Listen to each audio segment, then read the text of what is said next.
This print is called Ichimatsu. In the Wagara tradition, Ichimatsu is a checkered board pattern with the vibrant colors alternating.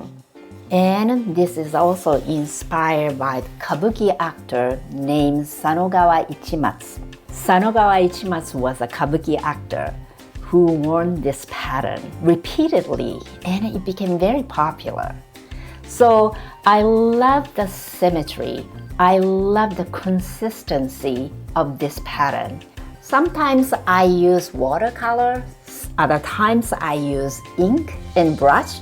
Sometimes I use different colored pencils.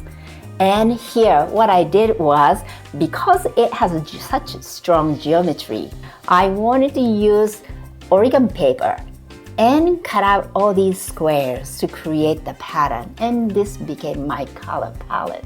Another thing that I wanted to incorporate into the work was those simple lines in kind of a creamy white.